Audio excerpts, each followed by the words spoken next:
Assalamualaikum warahmatullahi wabarakatuh. Alhamdulillah wasyukurulillah. La hawla wa la quwwata illa billah. Ashhadu an la ilaha illallah wahdahu la syarika lah. Wa ashhadu anna muhammadan abduhu wa rasuluh. Allahumma salli wa sallim ala nabiyyina Muhammad wa ala alihi wa sahbihi wa man wala. Amma ba'd. Para jamaah yang dirahmati Allah, alhamdulillah kita ucapkan puji syukur kita kehadirat Allah Subhanahu wa taala yang telah memberikan kenikmatan yang tidak terhingga kepada diri kita. Baik kenikmatan yang bersifat jasmani maupun kenikmatan yang bersifat ruhani. Kita berharap mudah-mudahan semua kenikmatan yang telah diberikan oleh Allah kepada diri kita itu benar-benar menjadi kenikmatan yang bisa kita syukuri, dan pada akhirnya Allah berkenan memberikan kenikmatan yang lebih daripada kenikmatan yang telah diberikan olehnya kepada diri kita, dan semuanya itu menjadikan diri kita semakin dekat kepada Allah Subhanahu wa taala. Amin. Para jamaah yang dirahmati Allah, beberapa kali saya menjelaskan persoalan yang terkait dengan tabayun. Dalam bahasa sederhana, tabayun itu ya klarifikasi atau verifikasi terhadap berita atau informasi dari siapapun, dimanapun dan kapanpun. Dengan tujuan apa? Agar semua jadi clear, jelas, terang benderang. Dan oleh karena itu, sikap kritis kita terhadap semua informasi itu harus kita miliki, sehingga apapun yang kita terima itu tidak kita telan mentah-mentah, dan semua bisa menjadi pijakan kita untuk bersikap dan bertindak. Termasuk di dalamnya informasi-informasi yang terkait dengan masalah keagamaan, informasi-informasi yang terkait dengan masalah-masalah kehidupan, dan informasi-informasi lain yang pada saatnya akan bisa membangun sikap dan perilaku kita yang terbaik untuk diri kita, untuk orang lain, untuk siapapun yang berinteraksi dengan kita, dan utamanya ketika kita beribadah kepada Allah Subhanahu wa taala. Para jamaah yang dirahmati Allah, 2 kali saya mendapatkan amanah dari para jamaah saya untuk menjelaskan persoalan-persoalan sederhana di masyarakat, yaitu persoalan simpang siur informasi di media sosial yang perlu kita sikapi dengan sikap kritis.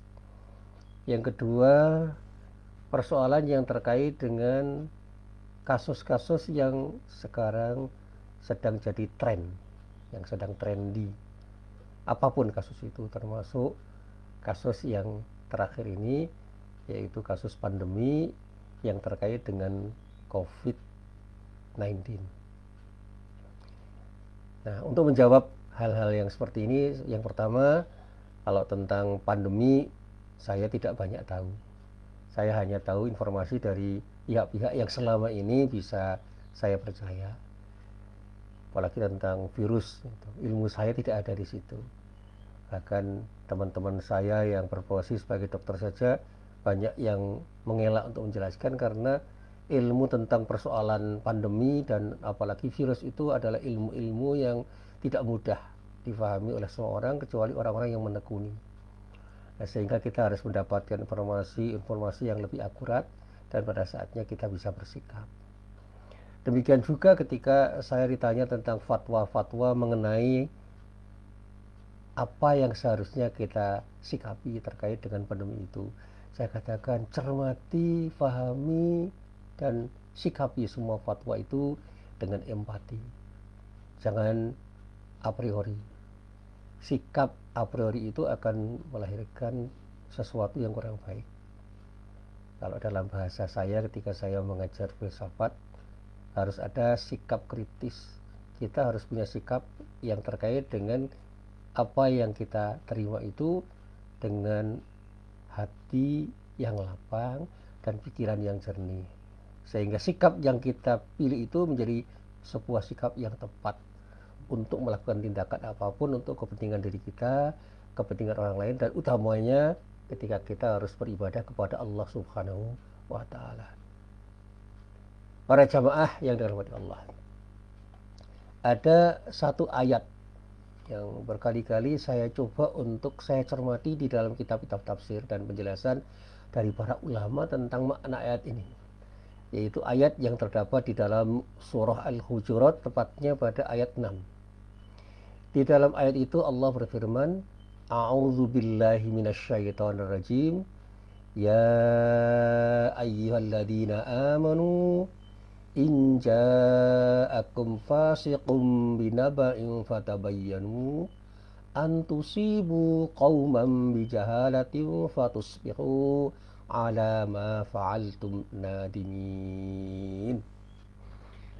Selama saya belajar tafsir, ya meskipun saya itu bukan mufasir dan bukan ahli tafsir dan bukan bidang ilmu saya, tetapi saya tetap akan belajar seperti apapun hasilnya, tetapi ini bagian dari upaya saya untuk terus belajar.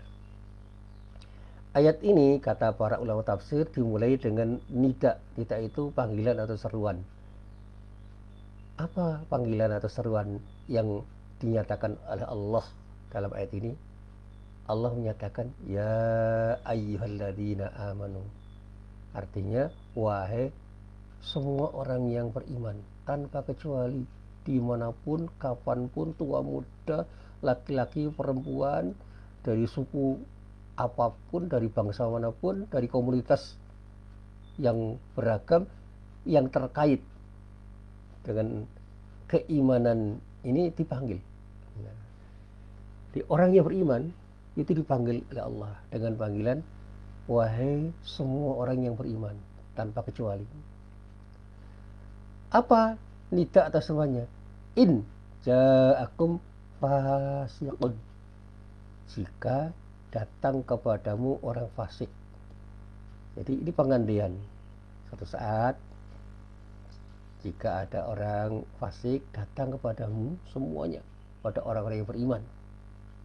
Siapa orang fasik itu? Kata para pakar tafsir, fasik itu artinya kharijun anit ta'ah. Jadi saya mohon maaf nanti kepada bapak-bapak, ibu-ibu atau saudara-saudara kalian yang lebih mengerti bahasa Arab kalau saya salah diingatkan.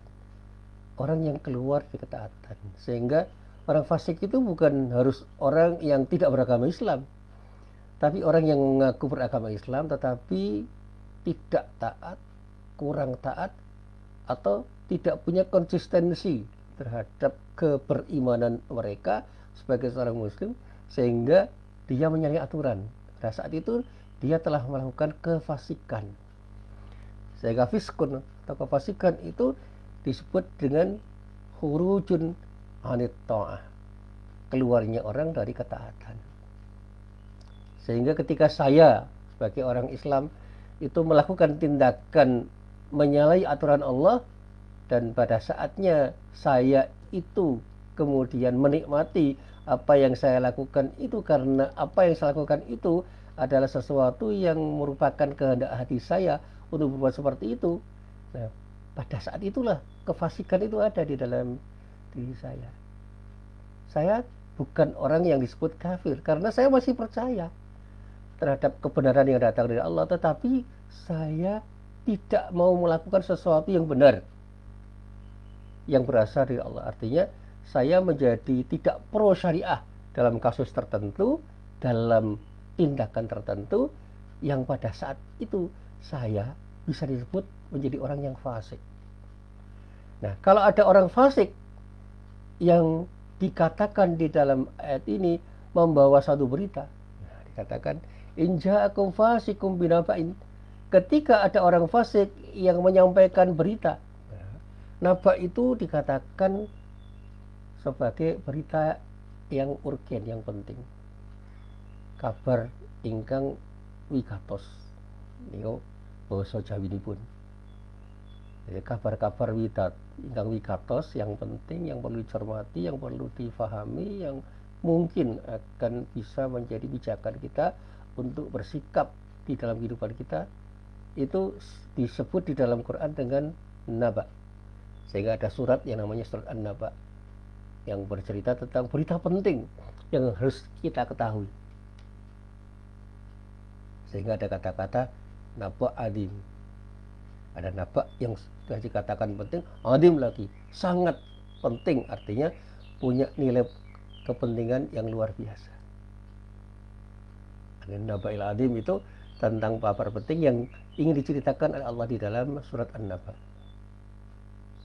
Yang kalau kita baca seluruh ayatnya, kita akan mengerti seberapa penting berita itu untuk kita pahami, dan kemudian dari berita penting itu kita bisa mengambil sikap. Nah, di sini tidak dijelaskan apa naba itu, tetapi disebut dengan naba dalam pengertian yang umum. Ya. Semua berita penting yang datang dari orang fasik. Lalu ada kata-kata fatabayyanu, maka periksalah dengan teliti. Kita harus melakukan klarifikasi. Kalau bahasa Jawa, kudu tanjihki. Benar warai, benar atau tidak, valid atau tidak. Nah, kira-kira begitu. Nah, saya sering mengatakan begini, apapun berita yang datang dari orang-orang yang kita duga berita itu adalah berita yang penting, yang mestinya harus menjadi sesuatu yang akan kita sikapi, ayo kita coba kita klarifikasi, benar apa enggak.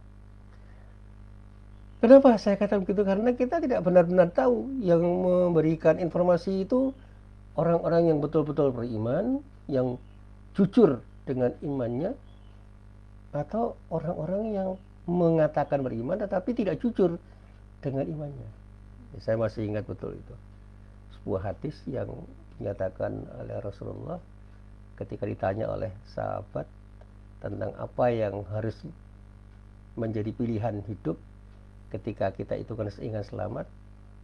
Rasulullah hanya mengatakan dua hal, iman dan istiqamah. Imanun billah tsumma istaqim.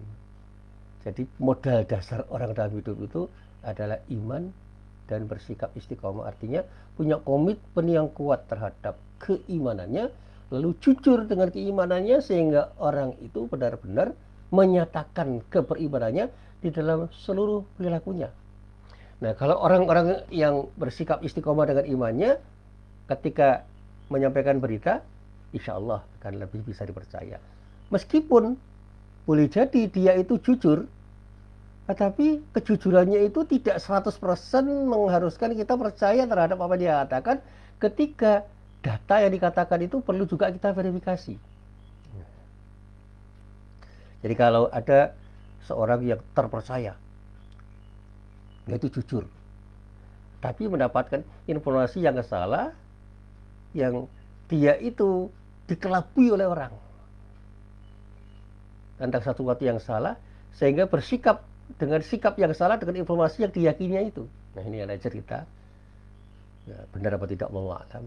Ada dokter mendapat informasi yang salah dari pasien, kemudian dia melakukan diagnosis yang salah sebagai akibat dari informasi yang salah dari pasien.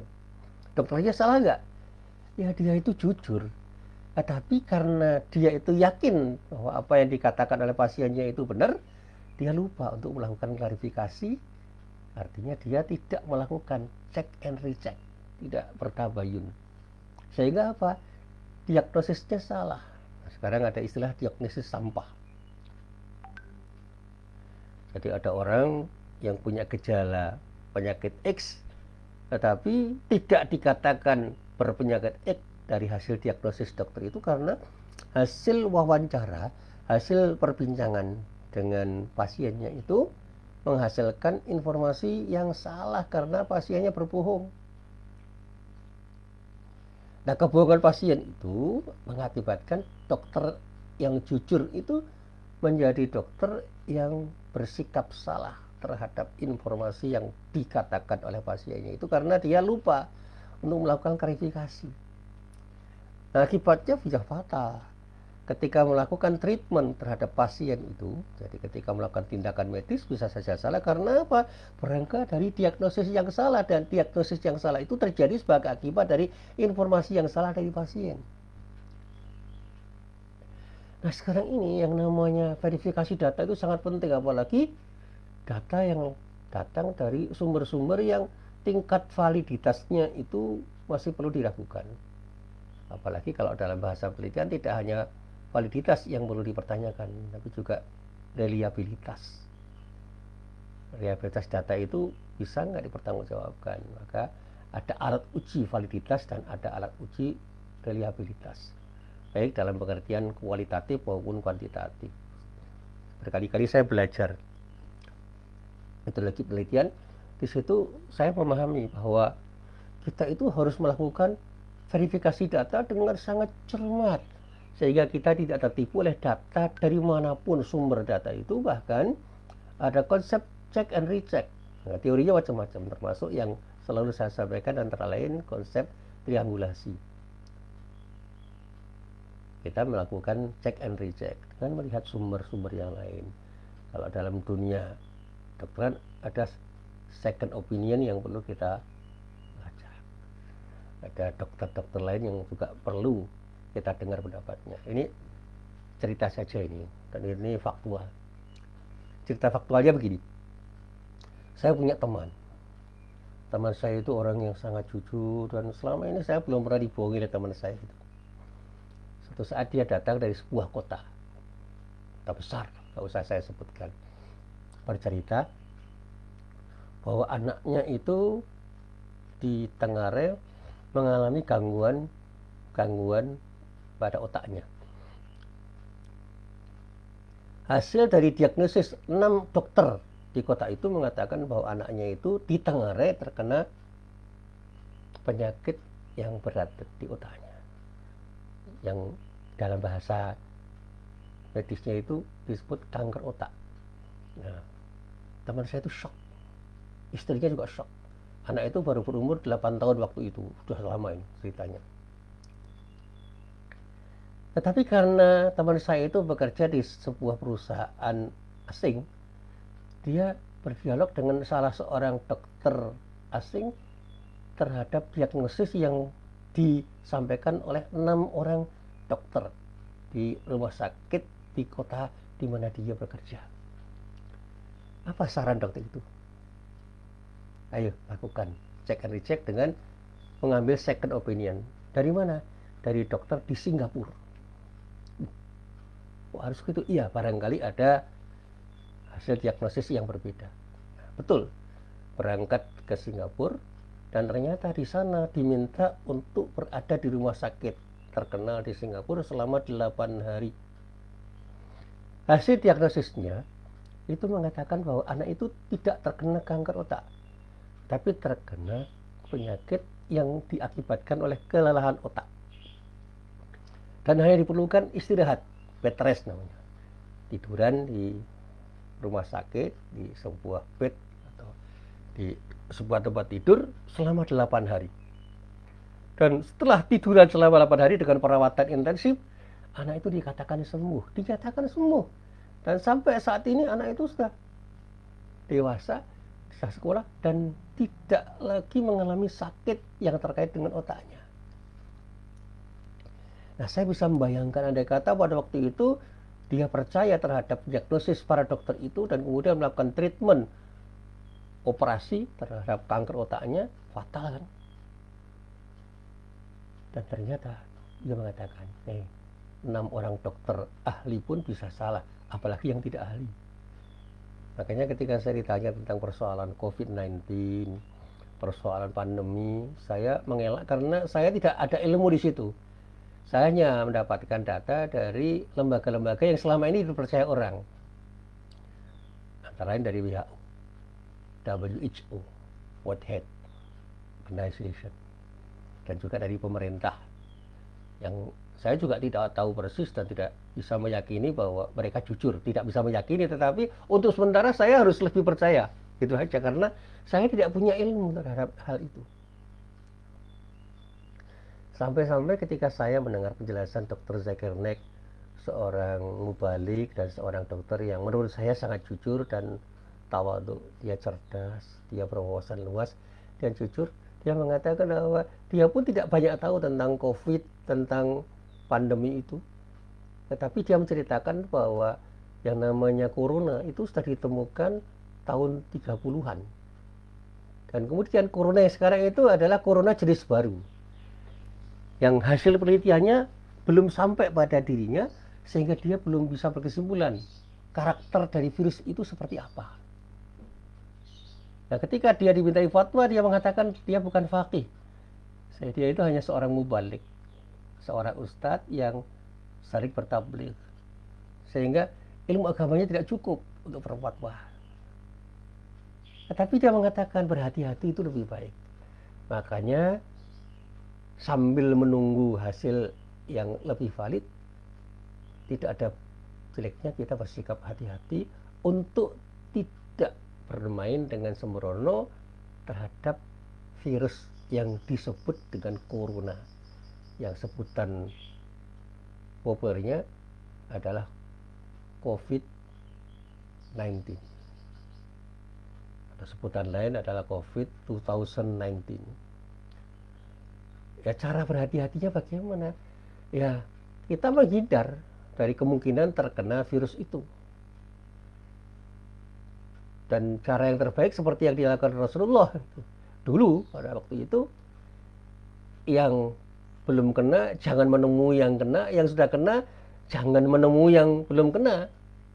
Kalau kita berada di wilayah yang belum kena, jangan masuk di wilayah yang kena. Yang sudah terkena wilayah itu, ya mereka jangan keluar dari wilayah yang terkena wabah itu. Jadi kalau orang Cina di Wuhan terkena, jangan keluar kemana-mana. Nah, orang-orang di luar Cina dan Wuhan yang belum terkena, jangan ke sana gitu. Nah, kalau itu kita tarik ke Indonesia, orang-orang di kota besar yang sudah kena, jangan mudik.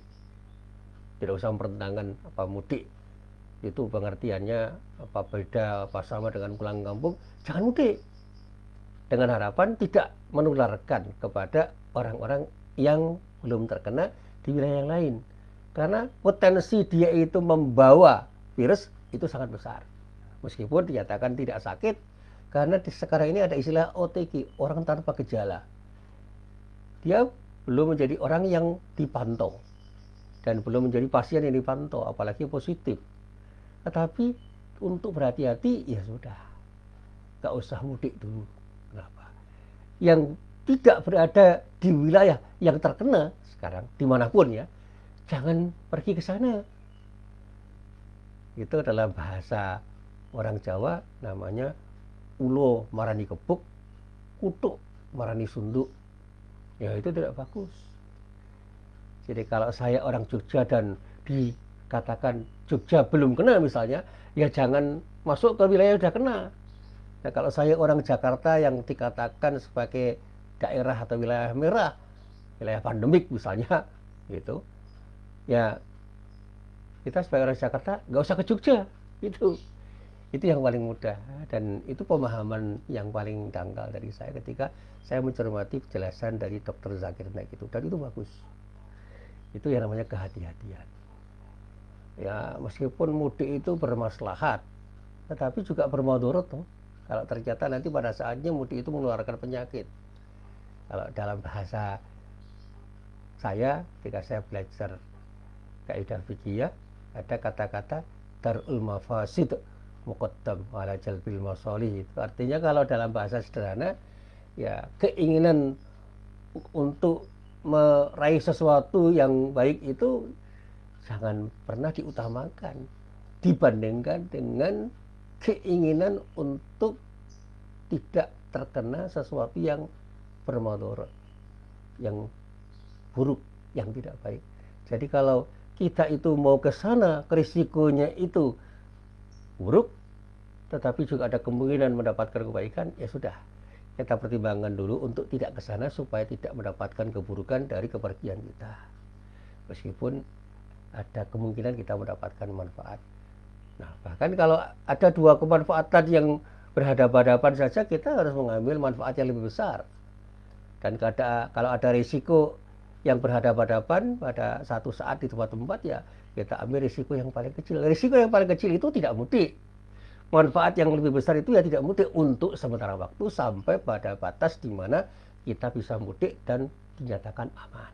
Sampai kapan kita itu akan berada di situasi seperti ini? Ya, kita tidak akan pernah tahu. Apalagi saya ketika tanya, ya saya hanya menunggu keterangan dari orang-orang atau lembaga yang berwenang, yang kompeten untuk menyatakan sudah aman. Sebelum dinyatakan belum aman, ya sudah, kita menunggu. Itu aja. Itu panduan umumnya, dan insya Allah kalau kita menyikapi dengan sikap bijak, itu alhamdulillah, saya katakan alhamdulillah, ya artinya kita mengambil sikap yang tepat. Nah, para jamaah yang dirahmati Allah, saya itu berkali-kali mencoba untuk mengatakan bahwa tabayun itu adalah akhlak yang mulia. Jadi tindakan kita untuk melakukan klarifikasi itu bagian dari akhlak mulia kita, yang kalau kita mengamalkan dengan tepat bisa memberikan kemaslahatan, bukan hanya untuk diri kita tapi juga banyak orang. Sehingga ketika Allah itu berpesan agar kita itu melakukan tabayun, ketika ada berita-berita yang belum bisa kita percaya dari orang-orang yang belum sepenuhnya bisa kita percaya, ya itu adalah sikap yang tepat. Apalagi saat ini, kita akan sangat sulit kok percaya terhadap berita dari manapun itu. Karena saat ini yang selalu saya tulis dan berkali-kali saya tulis, bahkan di media sosial saya tulis, kita ini seringkali menonton atraksi kebohongan yang dikemas dengan kata-kata indah. Sehingga kita bisa terkesima, bahkan bukan tidak mungkin menjadi percaya dan bahkan sangat percaya terhadap para pembohong karena kelihayan mereka di dalam mengemas kata-kata. Jadi dunia di seputar kita itu dunia kebohongan. Saya pernah 2 kali menemani Pak Mukhtar Lubis, Allah yarhamnya. Dia menasihati saya, Mas Musin, di dunia kita itu banyak orang yang lebih dinyatakan sebagai pembohong dibandingkan orang yang jujur. Kalau kita mau cari orang yang jujur itu seperti mencari jarum di tumpukan jerami, susah. Tapi bukan tidak ada. Dan pembohong-pembohong itu didukung oleh orang-orang yang tidak hanya orang-orang yang ada di samping dirinya, tetapi juga oleh orang-orang yang mendukung kebohongan itu karena punya kepentingan terhadap kebohongan yang dilakukan oleh orang itu. Jadi kalau sebuah kebohongan itu dilakukan oleh orang, dan orang-orang yang ada di sampingnya dan orang-orang yang punya kepentingan terhadap kebohongan itu sudah bermain untuk mendukung kebohongan yang dilakukan oleh orang itu, ya sudah, itu akan menjadi kebohongan kolektif dan lama-lama orang tidak mengerti bahwa itu adalah kebohongan, siapapun orangnya. Jadi kalau maaf saya berbohong, dan kebetulan saya punya teman-teman yang mendukung diri saya itu berbohong, dan saya meyakinkan diri saya bahwa saya itu adalah orang yang benar, orang bisa percaya. Apalagi ketika didukung oleh media massa, termasuk media sosial yang sekarang ini memunculkan buzzer-buzzer yang luar biasa untuk menyatakan bahwa apa yang dikatakan oleh diri saya itu adalah kejujuran yang luar biasa, sehingga saya perlu dipercaya. Nah, ini yang membuat orang bisa terkecoh dan bisa percaya terhadap diri saya, padahal semua saya bohongi. Saya itu membohong yang kemudian mendapatkan dukungan dari banyak orang. Karena apa? Kebohongan yang saya lakukan itu didukung oleh buzzer-buzzer saya yang terus bermain untuk mendukung diri saya, sehingga apapun yang saya katakan itu dianggap sebagai sebuah kebenaran oleh banyak orang. Jadi kebohongan publik itu bisa terjadi dimanapun dan kapanpun oleh siapapun, apalagi ketika dilakukan oleh orang yang didukung oleh para buzzer. Luar biasa itu. Katanya sekarang ini ada, wallahu a'lam. Nah, nasihat Pak Mukhtar Lubis saya sambungkan. Yang kedua, ketika saya menemani beliau makan di rumah makan Padang waktu itu di Jalan Sulu waktu itu, sekarang Jalan Urip Sumoharjo, dia mengatakan kita ini dirimba kebohongan, dan orang-orang itu semakin tega untuk berbohong, dan banyak orang yang tersisih karena jujur. Jadi orang-orang jujur itu banyak tersisih. Karena apa? Karena dikuasai oleh orang-orang yang berbohong. Karena di dunia ini sudah dikuasai oleh orang-orang yang berbohong. Para pembohong sudah menjadi penguasa. Bahkan intelektual pun bisa menjadi pembohong. Dia mengatakan ada yang intelektual yang maaf itu dikatakan pelacurkan diri untuk menjadi pembohong. Itu pengkhianatan yang luar biasa. Intelektual berbohong.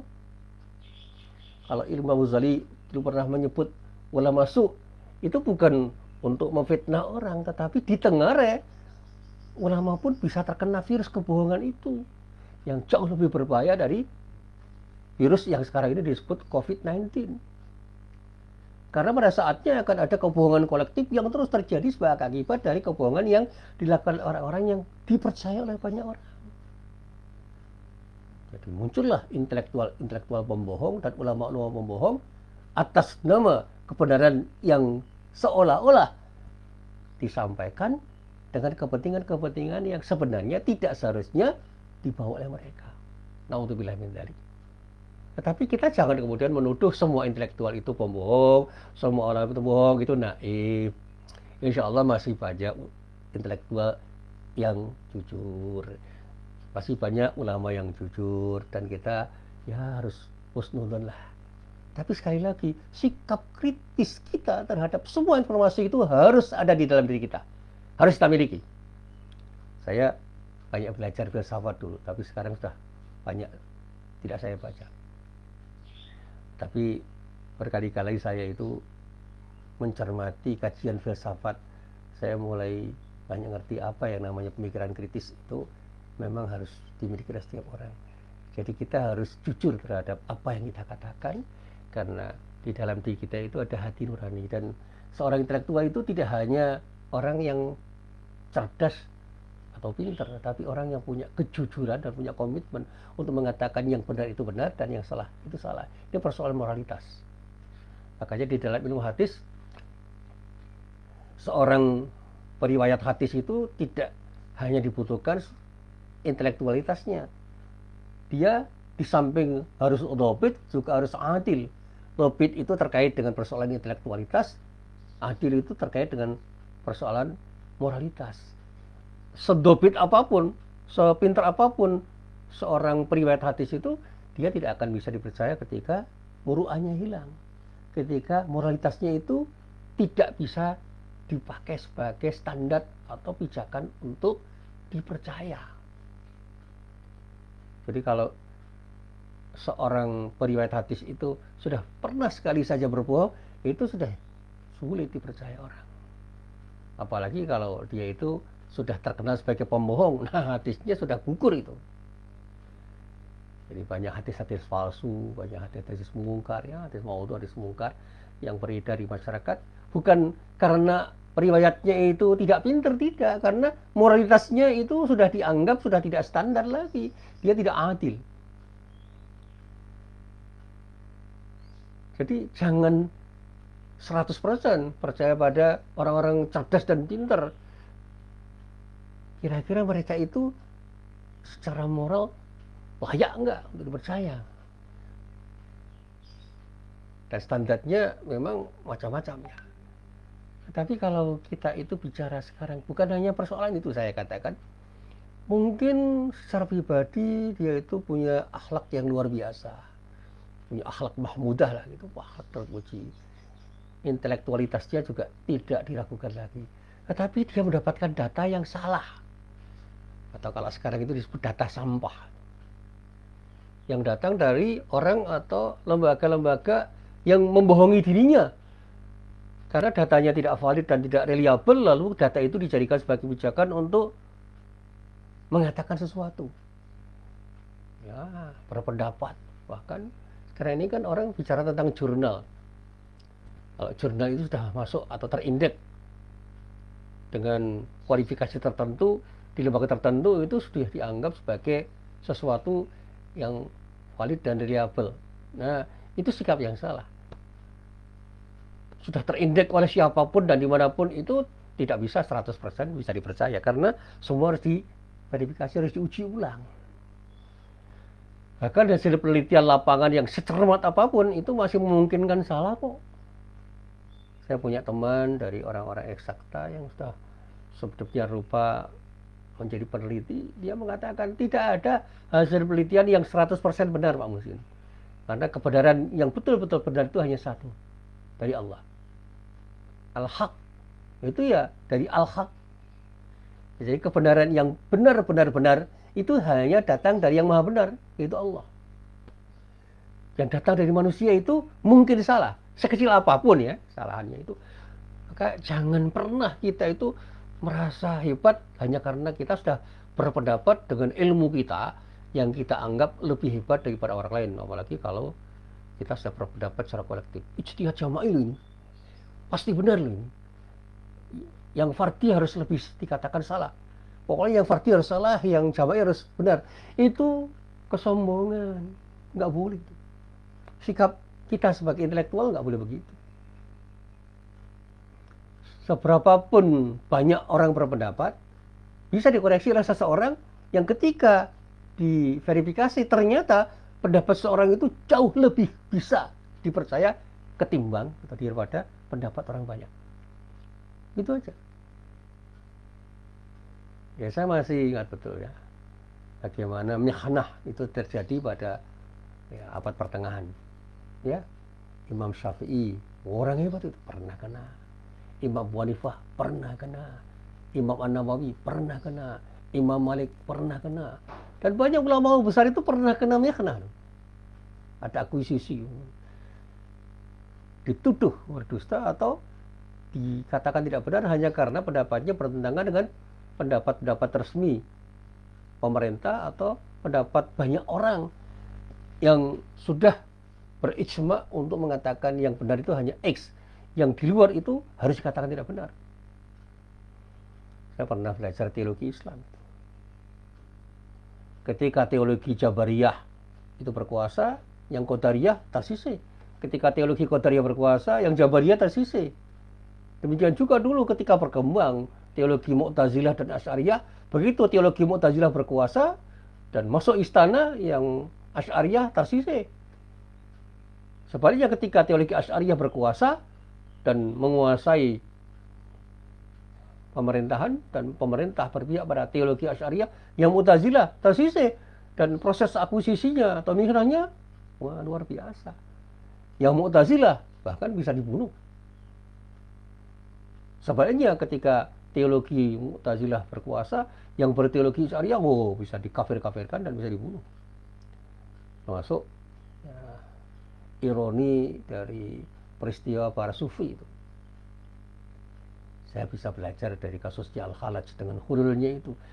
Hanya karena dia punya pendapat yang berseberangan dengan para faqih yang waktu itu sangat dominan, ya, sangat hegemonik, dan mendapatkan dukungan dari para penguasa, Al-Khalaj harus meninggal, harus rela untuk dihukum mati hanya karena pendapatnya. Ya, gagasan hulul itu kan kemudian mengakibatkan Al-Khalaj dihukum mati. Ya, cerita tentang Al-Khalaj kala itu nanti itu cerita lain. Dulu saya pernah belajar tasawuf dan mengajar tasawuf. Ya. Ketika Al-Khalaj mengatakan Anal Haq, wah itu luar biasa. Anal Haq itu berarti saya adalah Tuhan. Ketika ditanya, Al-Khalaj menjelaskan, Ma'anal Haq, saya bukan Tuhan. Balana haqqun fafarriq bainana. Tapi saya itu adalah kebenaran yang menjadi bagian dari kebenaran Tuhan. Saya itu hanya orang atau makhluk yang mungkin benar mungkin salah, karena kebenaran yang paling benar itu adalah kebenaran Allah. Fafarriq bainana, maka bedakan aku dengan Tuhan, kira-kira begitu. Tetapi argumen yang kemudian dikatakan itu tidak didengar orang, dia tetap dianggap telah menjadi orang yang perlu disingkirkan. Dan bukan tidak mungkin nanti ketika ada orang yang menyebal dari pendapat umum yang dikatakan salah itu disingkirkan. Nah ini yang selalu saya renungkan dari kata-kata Pak Murtad Lubis. Mas Muhsin, ketika nanti Anda menjadi orang jujur atau teman Anda menjadi orang jujur di tengah-tengah orang yang berbohong, yang didukung oleh penguasa itu menjadi powerful sehingga Anda menjadi powerless. Anda akan disingkirkan dan bukan tidak mungkin Anda dibunuh. Tidak dalam arti mungkin Anda dibunuh secara fisik atau nyawa Anda dihilangkan, tapi minimal pembunuhan karakter. Karakter assassination itu bisa dilakukan oleh orang. Anda dibully orang karena Anda berpendapat berbeda dengan pendapat banyak orang. Dan Anda berani nggak mengatakan begitu? Kalau belajar dari Rasulullah kan harus berani. Kulil haq wa in kana murran. Nah, itu yang selalu saya sampaikan itu. Jadi salah satunya saya baca dari kitab Syu'abul Iman. Imam Al-Bayhaqi meriwayatkan dari Abu Dzar Al-Ghifari. Rasulullah bersabda begitu. Kulil haq, katakan yang benar itu. Yang Anda yakini benar. Dan Anda yakin bahwa ini kebenaran. Wa in kana murran, meskipun pahit. Dan memang mengatakan yang benar itu bisa pahit ketika kebenaran yang kita katakan itu berseberangan dengan kebenaran-kebenaran yang diakui oleh banyak orang. Kalau bahasanya Imam Najib, nek kowe itu bener manut opo sing tok yakini bener, ning ora padha karo bener wong akeh, siap-siap wedi onek-oneke wong akeh. Disengiti wong akeh, singkirke wong akeh, digoblok-gobloki. Dikandani ngeyel, kowe disingkirke, membangkang. Misalnya ungkapannya seperti itu. Bagian di jamaah ngeyeliah. Itu kata Imam Najib. Tapi ini saya kata kembangkan. Karena pada saatnya kita harus berani bersikap. Kalau kita yakin bahwa itu benar, katakan itu benar. Kalau itu salah, katakan salah. Cuma semuanya harus berlandaskan pada argumen yang kokoh. Jangan asal-asalan. Dan kita jangan merasa paling benar. Baik secara pribadi maupun secara kolektif. Bahkan kalau kita itu beristihad, mungkin istihad kita itu berbeda dengan istihad orang lain. Ayo saling menghargai. Sikap toleran, sikap tasamu itu harus kita tunjukkan. Maaf ya, sekarang ini ada beberapa kelompok yang berpendapat. Nah, kelompok besarnya mungkin Muhammadiyah, NU dan MUI tentang persoalan COVID-19 itu. Coba kita cermati. Apakah ketika pendapat itu sama persis? Tidak. Saya mempelajari 3 pendapat itu. Saya cermati. Ya, saya pernah sedikit banyak belajar usul fikih, belajar teori makhluk syariah meskipun saya bukan ahli. Saya itu cuma mubalik, bukan faqih. Tapi selalu ada celah untuk mengkritisi pendapat-pendapat itu. Sementara ada orang di kelompok lain yang bukan kelompok mainstream, di luar 3 kelompok Majelis Ulama Indonesia, Nahdlatul Ulama dan Muhammadiyah yang berpendapat sedikit berbeda atau jauh berbeda. Sudahlah, tidak usah saling menghujat.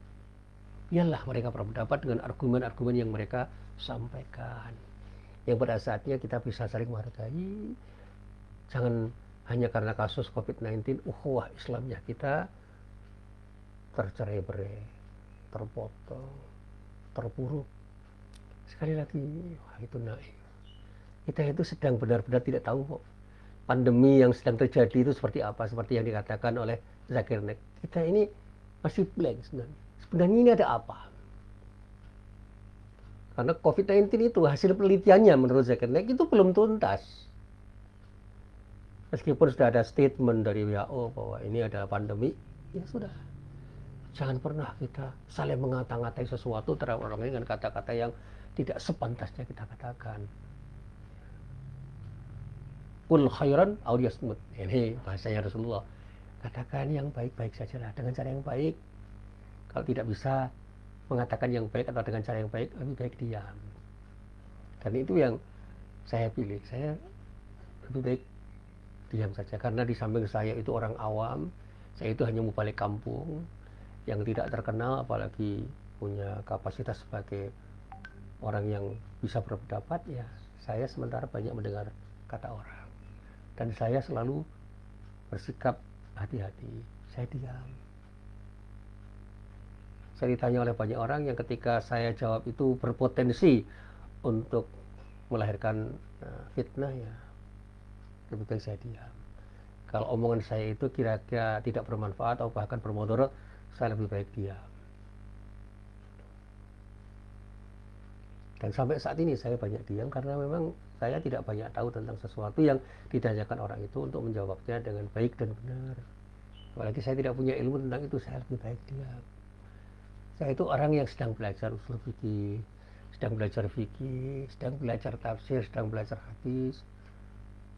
bukan pakar, dan oleh karena itu saya mencoba untuk tidak banyak berbicara tentang sesuatu yang pasti saya pelajari. Apalagi tentang virus, waduh, saya tidak tahu banyak. Itu informasi tentang hal itu terlalu sederhana, terlalu remeh, tidak bisa saya pakai sebagai pijakan untuk berpendapat. Dan informasi-informasi yang simpang siur tentang virus yang disebut COVID-19 ini juga masih terlalu sulit, masih terlalu sederhana bagi saya. Saya lebih banyak diam. Saya tidak akan banyak menyalahkan orang, apalagi mengatakan saya itu benar. Tidak. Saya bersikap hati-hati aja. Bahwa saya dibully, saya dihujat, saya diomong yang bermacam-macam, tidak saya jawab. Saya cuma banyak beristighfar. Mudah-mudahan Allah memberikan ampunan terhadap apa yang saya lakukan itu. Dan kalau ada yang salah menurut orang, saya minta maaf. Itu aja. Orang marah-marah tidak saya tanggapi dengan kemarahan, karena Rasulullah tidak pernah menyikapi kemarahan orang dengan kemarahan. Rasulullah itu banyak senyum. Rasulullah itu punya sikap hilm. Dia punya kesantunan dan sekaligus sabar untuk menghadapi masalah. Dan itu yang saya coba untuk saya contoh.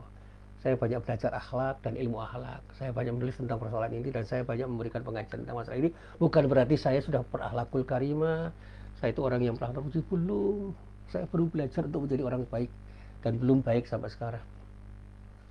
Jadi mohon maaf ya. Termasuk saya itu sebenarnya sangat sulit untuk mengatakan iya ketika saya diminta untuk memberikan pengajian tentang masalah akhlak, karena itu menyangkut sesuatu yang berat untuk saya sampaikan. Tapi karena saya dipaksa untuk menyampaikan, ya sudah, apa yang saya pelajari saya sampaikan sambil belajar untuk memahami apa yang saya sampaikan dan belajar untuk mengamalkan sesuatu yang menurut saya patut diamalkan. Itu aja. Nah, para jamaah yang dirahmati Allah, para pembohong itu seringkali berbohong tidak hanya dengan kata-kata mereka. Para pembohong itu sebegitu piawai menampilkan data fiktif, manipulatif untuk mengesankan dan menegaskan kebenaran atas kebohongan mereka. Akhirnya apa? Banyak orang yang terkecoh dengan sejumlah kebohongan yang mereka lakukan. Akhirnya apa? Bisa jadi yang salah pun terkesan benar, sementara yang benar terkesan salah. Saya mengutip apa yang dikatakan oleh Said Sabiq, seorang ulama besar, dalam bukunya Islamuna, ini orang Mesir, yang menegaskan bahwa iman dan kebiasaan berbohong itu tidak bisa berkumpul dalam hati seorang yang beriman. Saya sepakat 100%. Rasulullah SAW berwasiat agar umat Islam memiliki sifat jujur dan menjauhi kebohongan. Sebab Islam, kata Said Sabiq, tidak akan tumbuh dan berdiri kokoh dalam pribadi orang yang tidak jujur. Kalau kita pernah membaca sejarah pribadi besar Nabi Muhammad SAW selama kurang lebih 40 tahun lah, beliau menjadi pribadi yang jujur hingga digelari Al-Amin, orang yang bisa dipercaya, baru kemudian diangkat menjadi utusan Allah untuk mengajarkan Islam pada umatnya. Ini luar biasa. Ya. Jadi dari masa bayi sampai dia diangkat menjadi seorang yang harus menjadi panutan, ya, seorang nabi, dan pada saatnya risalah kenabian itu harus disampaikan sehingga dia berprofesi sebagai orang yang menyampaikan risalah itu sehingga disebut Rasul. Itu kan perlu waktu. Umur berapa tahun itu bukan sesuatu yang pendek. Dan kemudian 23 tahun beliau berdakwah dengan modal sikap jujurnya itu luar biasa ya. Luar biasa. Sehingga kalau orang itu sudah jujur, untuk menjadi orang yang bersikap amanah itu tinggal jalan. Sehingga Al-Amin, orang yang dipercaya, itu karena sidiknya dia menjadi orang yang bersikap amanah. Sehingga sidik dan amanah itu dua sifat yang harus melekat pada diri orang ketika orang itu mau berkata-kata pada seorang. Tapi di samping orang itu jujur dan bisa dipercaya, tolong, dua sifat Nabi itu juga harus dicermati. Fatonah dan tablik. Fatonah itu kecerdasan. Intelektualitas Nabi itu di atas rata-rata.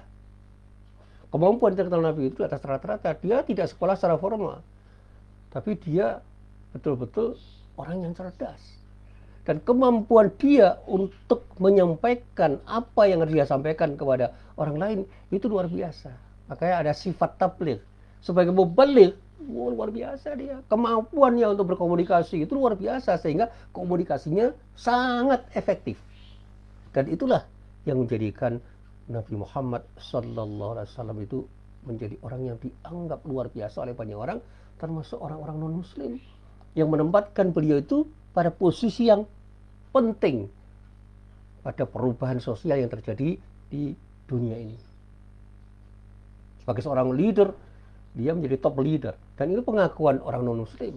Karena hasil pencermatan orang terhadap diri Nabi Muhammad itu luar biasa. Dan awal dari sebuah keberhasilan itu ditengarai karena dia punya sikap sidik, sehingga amanahnya itu akan muncul sebagai akibat dari sidiknya itu. Kebetulan dia adalah orang yang cerdas dan punya kemampuan berkomunikasi dengan baik. Nah, berkaitan dengan masalah kejujuran dan kebohongan itu, ada sabda Rasulullah yang selalu saya sampaikan. Begini, Rasulullah itu pernah bersabda dengan kata-kata yang indah. Alaikum bisidqi, fa inna sidqa yahdi ilal bir, wa innal birra yahdi ilal jannah. Kamu semua, ini sahabat-sahabat yang waktu itu sudah teruji menjadi orang-orang yang hebat, harus punya sikap jujur. Ya, kalau bahasa kampanye begini, berpegang teguhlah dengan kebiasaan untuk berkata jujur, bersikap jujur, punya kejujuran. Nah, gitu. Karena kejujuran itu benar-benar akan mengantarkan Anda semua pada kebaikan. Ini nasihat Rasulullah pada sahabat-sahabatnya waktu itu. Dan kebaikan yang Anda miliki itu akan mengantarkan Anda ke surga. Wa ma yazalur rajulu yasduqu wa yataharras sidqa hatta yuktaba indallahi siddiqan. Nah, seorang yang selalu bersikap jujur, dia akan ditulis, dicatat, diberi predikat oleh Allah sebagai orang yang jujur. Jadi dia sudah diberi predikat sebagai orang jujur, menjadi siddiq. Nah, sebaliknya Rasulullah mengatakan, wa iyyakum wal kadhiba fa innal kadhiba yahdi ilal fujur wa innal fujura yahdi ilan nar. Dan jauhilah kebohongan, apapun kebohongan itu. Karena sesungguhnya kebohongan itu bisa mengantarkan Anda pada kejahatan, dan kejahatan yang Anda miliki, yang Anda lakukan, itu bisa mengantarkan Anda semua ke neraka. Luar biasa peringatannya. Selanjutnya dilengkapi oleh Rasulullah. Wa ma yazalul abdu yakdzibu wa yataharral kadziba hatta yuktaba 'indallahi kadzaban. Seseorang yang biasa berbohong akan dicatat, akan ditulis, akan ditetapkan, akan dicap, akan diberi predikat oleh Allah sebagai pembohong. Kalau kita sudah dicap sebagai pembohong, wah ya sudah, apa boleh buat? Maaf, kalau di masyarakat itu ketika orang sudah dicap sebagai pembohong, diberi predikat pembohong, ya sudah, kehilangan trust, mengalami distrust, nggak dipercaya orang. Tapi ketika orang itu sudah dicap sebagai orang yang jujur, dia akan dipercaya orang. Modalnya kejujuran. Itu yang akan membuat kita akan mengalami high trust. Dipercaya banyak orang dengan kepercayaan tingkat tinggi. Begitu kita berbohong, sekali kita berbohong, habis. Orang nggak percaya sama diri kita. Hati-hati. Nah, itu yang selalu saya sampaikan. Bukan berarti saya sudah jujur, tidak. Itu adalah peringatan untuk diri saya. Bukan untuk para jamaah semua. Jadi kalau para jamaah mendengar dan mencermati, monggo, saya persilakan. Karena saya yakin saya itu sampai detik ini masih belajar untuk menjadi orang jujur, masih belajar dan belum menjadi orang jujur. Jujur pada diri sendiri, apalagi jujur pada Allah. Padahal Allah itu tahu bahwa saya tidak jujur. Nah, itu yang perlu saya sampaikan. Yuk, kita belajar jadi orang jujur, jangan pernah belajar untuk menjadi pembohong. Sebab setiap kebohongan itu harus melahirkan kebohongan-kebohongan lanjutan untuk menutupi kebohongan yang pernah kita lakukan. Jadi seorang pemimpin yang berbohong selamanya akan jadi pembohong, karena apa? Dia akan selalu menutupi kebohongan-kebohongan yang pernah dia lakukan. Tapi orang jujur nggak pernah dia itu khawatir. Karena apa? Dari kejujuran yang dia katakan, yang dia sampaikan, yang dia sikapi itu, dia akan mengalir untuk menjadi orang yang jujur dan tidak perlu dia menutupi apa yang dia katakan, dia nyatakan. Dan bergaul dengan orang jujur itu enak. Seperti ketika kita bermain komputer, itu di layar itu ada tulisan WYSIWYG, W, Y, kemudian S, what you see, kemudian ada W lagi, kemudian ada Y, kemudian ada G, what you get. What you see is what you get. Apa yang Anda lihat di layar itu ketika Anda print out, itu persis dengan apa yang Anda lihat. Nah, itu membuat kita tidak kecewa. Nah, sekali lagi, bohong dengan perkataan atau bohong dengan perbuatan itu merupakan tanda kemunafikan. Itu menurut Nabi. Sebagaimana Rasulullah mengatakan, ayatul munafiqi salatun, idza haddatsa kadzaba, wa idza wa'ada akhlafa, wa idza tumina khana. Indikator kemunafikan, kalau kita bicara orang munafik itu menurut Rasulullah itu ada 3. Ini salah satu hadis yang lain ada tambahannya. Ketika orang itu berbicara, ia cenderung berbohong. Ketika orang itu berjanji, cenderung menyalahi janjinya. Dan ketika orang itu betul-betul dipercaya, cenderung berkhianat.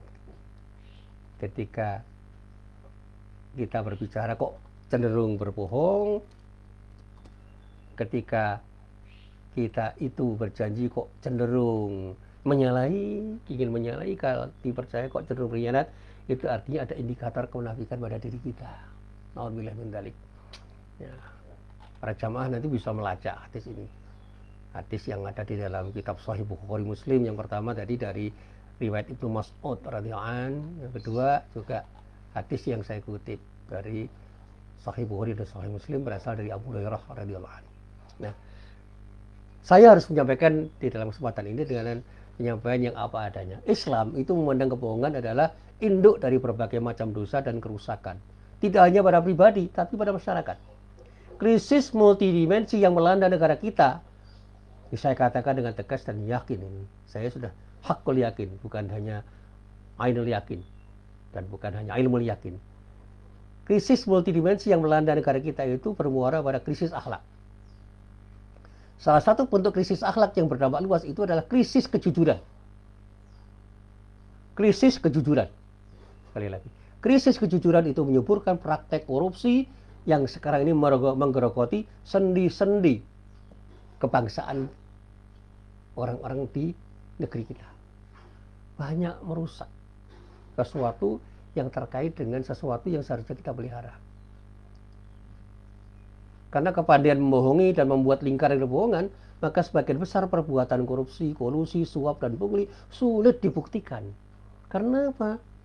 Seperti lingkaran setan. Karena apa? Pertemuan para pembohong itu mengakibatkan mereka saling menyandera dan tersandera. Kebohongan bisa membuat campur aduknya hal yang hak dan yang batil.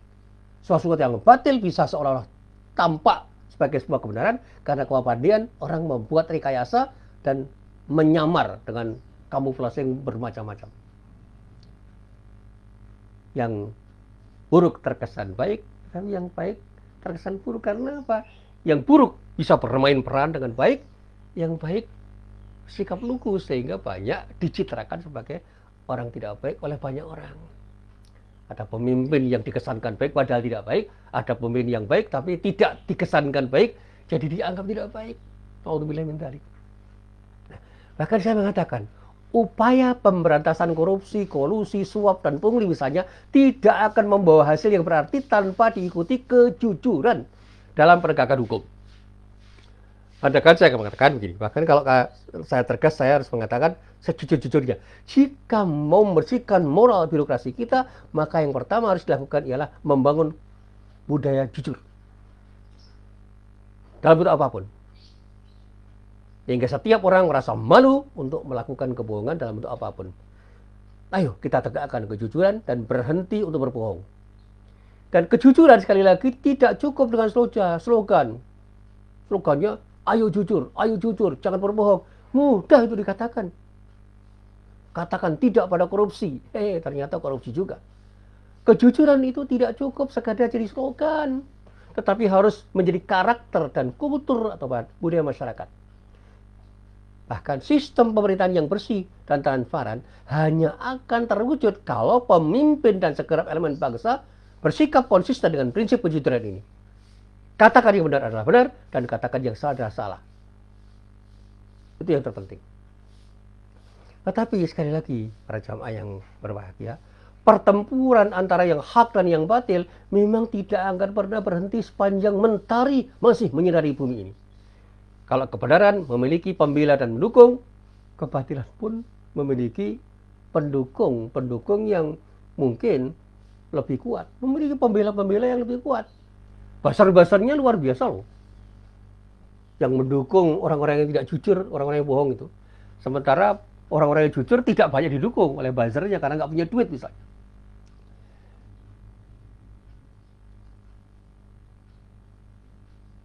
Kita bisa melacak nanti pada surat An-Nisa ayat 76 misalnya.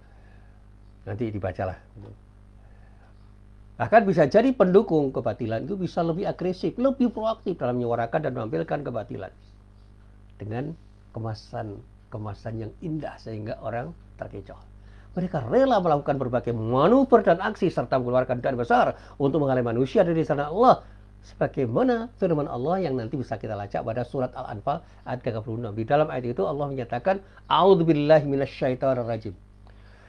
Innal ladzina kafaru yunfiquna amwalahum liyasuddu an sabilillah.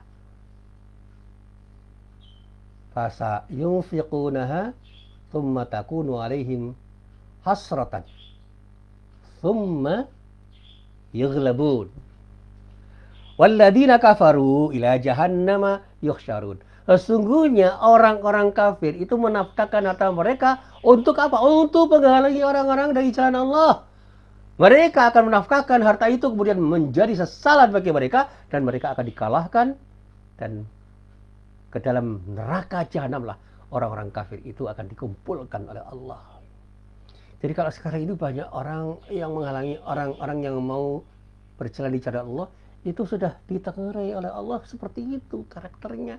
Mereka itu akan rela menafkahkan harta sebanyak-banyaknya untuk menghalangi orang-orang yang berjalan di jalan Allah. Meskipun kemudian nanti akhirnya mereka menyesal karena Allah akan menghadap mereka. Mereka akan dikalahkan oleh siapa? Oleh Allah dengan caranya. Bagaimana Namrud dikalahkan oleh Allah? Dengan cara Allah sehingga Ibrahim menjadi pemenang. Bagaimana Fir'aun dikalahkan oleh Allah melalui tangan Musa sehingga Musa menjadi pemenang. Dan bagaimana orang-orang kuat di Jazirah Arab dikalahkan oleh seorang Muhammad yang dibela oleh Allah, dipandu oleh Allah, diarahkan oleh Allah, mendapatkan pertolongan Allah. Bi'aunillah. Sebagai akibat dari pertolongan Allah, beliau menjadi pemenang.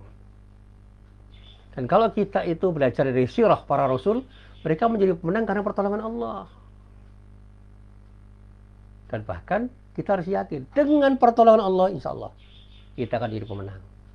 Ikuti syariat Allah, kita jalankan dengan sikap konsisten. Iman kita tumbuh suburkan dalam diri kita, kemudian bersikap istiqomah dengan iman yang kita miliki. Insya Allah kita akan jadi pemenang. Bahkan dulu pernah saya sampaikan, khair umat yang terbaik itu akan bisa terjadi pada orang-orang yang beriman dan beramal soleh dengan amalan-amalan yang standar dan punya kesediaan untuk beramar ma'ruf nahi mungkar. Jadi kesalehan itu pembuktian kan dalam keimanan seorang, dan salah satu bentuk keberimanan seorang itu harus dibuktikan dengan tindakan beramar ma'ruf nahi mungkar secara konsisten dimanapun, kapanpun, kepada siapapun dalam persoalan apapun. Nah, orang-orang yang disebut di dalam surah Al-Anfal, itu orang-orang kafir, itu di dalam kajian keislaman disebut sebagai Hizbus Syaiton, komunitas setan. Orang-orang yang menjadi bala tentara setan, yaitu kelompok manusia yang terus menebarkan virus kemaksiatan dan kemungkaran ke tengah-tengah umat dengan berbagai macam logika yang sangat indah dan memutarbalikan fakta, Sebagaimana kalau nanti kita baca di dalam Al-Quran, bisa kita baca di dalam surat Al-A'raf ayat 21 sampai ayat 22, dikatakan di dalam ayat itu, wa qasamahuma inni lakuma laminan nasihin fadallahuma bighurur falamma dhaqash syajarata badat lahuma sawatuhuma wa tafiqa yakhsifani alaihima min waraqil jannah wa nadahuma rabbuhuma alam anhakuma an tilkuma syajarati wa aqul lakuma inna syaitana lakuma aduwwum mubin. Dan dia, maksudnya setan, itu bersumpah pada siapa? Pada keduanya. Ini nanti di dalam kitab tafsir bisa kita baca itu. Jadi kalau kita belajar tentang cerita Adam dan Hawa, ini kita semakin paham. Dan dia setan bersumpah kepada keduanya. Nah, di dalam kitab tafsir maksudnya Adam dan Hawa. Sesungguhnya saya adalah termasuk orang yang beri nasihat kepada kamu berdua. Maka setan mengujuk keduanya untuk makan buah yang terkenal dalam kitab tafsir dengan buah khuldi. Dengan tipu daya setan itu yang luar biasa. Dan sekarang setan juga bermain dengan tipu daya yang luar biasa loh. Tatkala keduanya telah merasakan buah itu, tampaklah bagi keduanya aurat-auratnya dan mulailah keduanya menutupinya dengan daun-daun surga. Kemudian Tuhan mereka menyuruh mereka, bukankah aku telah melarang dirimu berdua untuk mendekati pohon itu? Dan aku katakan kepadamu, sesungguhnya setan itu adalah musuh yang nyata bagi kamu berdua. Setan itu musuh Adam dan Hawa. Kita itu anak turun Adam loh. Artinya kita ini punya musuh abadi namanya setan. Dan setan itu bisa bermetamorfosa dengan sangat luar biasa. Kalau dulu iblis itu membujuk hanya dengan buah khuldi, sekarang buah khuldinya sudah menjelma menjadi bermacam-macam. Ya jabatan, ya uang, ya perempuan, ya janji-janji apapun. Ya, termasuk mobil, rumah mewah. Dengan iming-iming yang luar biasa dan membuat orang bisa terbengkelai menjadi orang yang terburuk karena bujuk rayu setan. Sekarang kalau kita mau jujur ya, praktek kemaksiatan dan perilaku asusila yang sedemikian masif oleh para pendukung kebatilan, yang dilakukan oleh para pendukung kebatilan, sudah menjalar ke berbagai pelosok negeri ini. Sejumlah pihak berkolaborasi menumbuh suburkan budaya yang sangat bertentangan dengan nilai-nilai moral dan agama. Akibatnya apa? Banyak orang yang menjadi korban, mulai dari anak-anak muda belia hingga tua renta menjadi korban dari praktek kemaksiatan yang dilakukan orang-orang yang memang menjadi pendukung kebatilan yang di dalam istilah para ulama disebut sebagai hizbus syaitan. Kita rujuk misalnya, tingginya angka prostitusi, perkosaan, hubungan di luar nikah, pelecehan seksual itu menunjukkan hal itu. Akan saya membaca sebuah riwayat, suatu saat ketika Umar bin Khattab radhiyallahu anhu menyatakan suatu bangsa nyaris hancur padahal ia kaya, ia makmur. Kapan itu terjadi? Tanya seorang di antara orang yang mendengar kata-kata Umar bin Khattab itu. Umar menjawab, ketika perbuatan keji, perbuatan yang disebut fahisyah sudah merajalela. Jawab Umar bin Khattab radhiyallahu anhu. Jadi ketika perzinaan misalnya sudah menjadi sesuatu yang dianggap biasa dan merajalela, ya sudah, pada diri sah. Ketindakan asusila sudah merajalela, nah sudah. Bahkan kalau kita kembangkan ya, tindakan kemaksiatan apapun ketika sudah didukung oleh sistem dan budaya yang memang melindungi mereka, ya sudah, pada diri sah. Ya, tentu saja kita tidak akan pernah menginginkan bangsa ini hancur. Tapi kalau kita mau bertanya, lalu apa yang seharusnya kita lakukan? Kita sebagai pribadi, seorang yang beriman itu tidak boleh berputus asa dan berpangku tangan ketika melihat kondisi seperti itu. Ketika kita melihat kemungkaran kan harus berbuat sesuatu. Minimal hati kita nggak setuju. Kalau bisa dengan kata-kata, lisan kita harus kita gunakan. Kalau bisa dengan tindakan, ayo lakukan tindakan langsung untuk mengubah sesuatu yang buruk itu menjadi baik. Di dalam surah Yusuf ayat 87 Allah berfirman, ya bani yadhabu fatahassasu min yusufa wahi wala tayasu min rahillah innahu la yayasu min rahillah illal qaumul kafirun. Ini cerita tentang Yusuf dan bapaknya itu. Hei anak-anakku, pergilah kamu, maka carilah berita tentang Yusuf dan saudaranya, dan jangan kamu berputus asa dari rahmat Allah. Sesungguhnya tiada berputus asa dari rahmat Allah selain orang-orang yang kafir. Jadi sekali lagi, seorang yang beriman tidak boleh apatis melihat kondisi yang sekarang terjadi. Sebagaimana sabda Rasulullah, "Man jahadakum biyadihi fahuwa mu'min, wa man jahadahum bilisani fahuwa mu'min, wa man jahadahum biqalbihi fahuwa mu'min. Laisa wara'a dzalika minal imani mithqalu habbatin min khardal." Siapapun yang mau berjuang dengan tangannya, artinya dengan kekuasaan dan kekuatan yang dia miliki, dia adalah orang yang beriman. Siapapun yang berjuang dengan lisannya, dia adalah orang yang beriman. Siapapun yang berjuang dengan kalbunya, dengan qalb, dengan hatinya, dia mukmin. Tidak ada lagi iman sudah itu, meskipun hanya seberat biji sawi. Kalau hati orang itu sudah tidak berpihak pada kebenaran dan berpihak pada kebatilan, lisannya peku, lisannya teluh, seperti kancil pilak ketika melihat kemungkaran. Dan apalagi ketika dia punya power, tidak bisa menggunakan powernya untuk nahi mungkar, jangan mengaku sebagai orang beriman. Kalau kita mau serius. Nah, hanya saja perjuangan membela kebenaran itu memang tidak ringan, tetapi harus kita lakukan dengan penuh sikap bijak. Dengan sikap bijak kita sesuai dengan apa yang dicontohkan oleh Rasulullah Nabi Muhammad SAW. Jadi kita harus punya keberanian, tetapi jangan nekat.